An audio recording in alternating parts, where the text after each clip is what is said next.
বাংলাদেশের জাতীয় রাজনীতিতে নতুন সমীকরণ তৈরি হওয়ার ইঙ্গিত মিলতেই ভারতের কূটনৈতিক মহলেও শুরু হয়েছে তৎপরতা।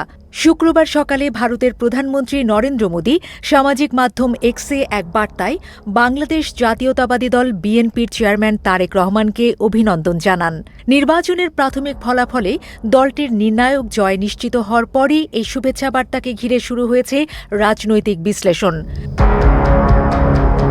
মোদি তার পোস্টে লেখেন, বাংলাদেশের জনগণ তারেক রহমানের নেতৃত্বে আস্থা রেখেছে, নির্বাচনের ফলাফল সেই বিশ্বাসেরই প্রতিফলন। তিনি আরও বলেন, ভারত একটি গণতান্ত্রিক, উন্নয়নমুখী ও অন্তর্ভুক্তিমূলক বাংলাদেশের পাশে সবসময় ছিল এবং ভবিষ্যতেও থাকবে। পাশাপাশি দুই দেশের পারস্পরিক স্বার্থ, অর্থনৈতিক সহযোগিতা, সংযোগ ব্যবস্থা ও আঞ্চলিক স্থিতিশীলতার প্রশ্নে একসঙ্গে কাজ করার আশাও ব্যক্ত করেন তিনি। শুক্রবার সকালে নির্বাচনের ফলাফল প্রায় স্পষ্ট হয়ে যায়। মোট ৩০০ আসনের মধ্যে ২৯৯ আসনে ভোটগ্রহণ সম্পন্ন হয়েছে।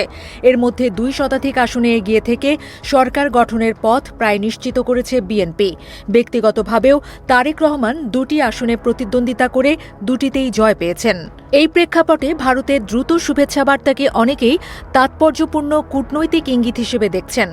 বিশ্লেষকদের মতে ঢাকা দিল্লি সম্পর্ক সবসময় বাস্তববাদী ও স্বার্থভিত্তিক। ফলে রাজনৈতিক পালাবদলের সম্ভাবনা তৈরি হতেই ভারত নতুন নেতৃত্বের সঙ্গে সম্পর্ক মজবুত করার বার্তা দিতে চেয়েছে।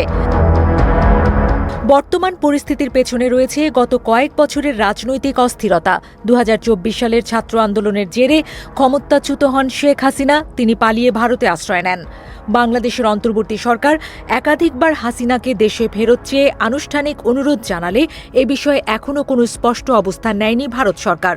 এদিকে নির্বাচনী প্রচারের সময়ও দিল্লিতে থেকে বিভিন্ন রাজনৈতিক বার্তা দেন শেখ হাসিনা, জানিয়ে বাংলাদেশে তীব্র বিতর্ক তৈরি হয়েছিল। সেই প্রেক্ষাপটে বিএনপির সম্ভাব্য জয়ের পরপরই মোদির অভিনন্দন বার্তা অনেকের কাছে কৌশলী পদক্ষেপ হিসেবেই ধরা পড়েছে। রাজনৈতিক পর্যবেক্ষকদের মতে বাংলাদেশ ও ভারতের সম্পর্ক বহুস্তরীয়। বাণিজ্য, সীমান্ত নিরাপত্তা, পানি বণ্টন, যোগাযোগ, জ্বালানি সহযোগিতা থেকে শুরু করে আঞ্চলিক কৌশলগত ভারসাম্য পর্যন্ত নানা ইস্যু এতে জড়িয়ে রয়েছে। ফলে ঢাকার ক্ষমতার পালাবদল ঘটলেও দুই দেশের সম্পর্ক পুরোপুরি বদলে যাওয়ার সম্ভাবনা কম বলেই মনে করা হচ্ছে। এবার একটা প্রশ্ন বড় হয়ে উঠছে, গণহত্যার মতো অপরাধে যুক্ত শেখ হাসিনাকে নির্বাচিত সরকারের হাতে তুলে দেবে ভারত? আগে বিবিসি বাংলার মতো নানা গণমাধ্যমের খবরে শোনা গেছে আওয়ামী লীগের হাত ধীরে ধীরে ছেড়ে দিচ্ছে ভারত। এবার তারা আরও প্র্যাকটিক্যাল হতে চায়। এমন খবরে অনেক আওয়ামী লীগ নেতার বুকও ভয়ে কাঁপছে।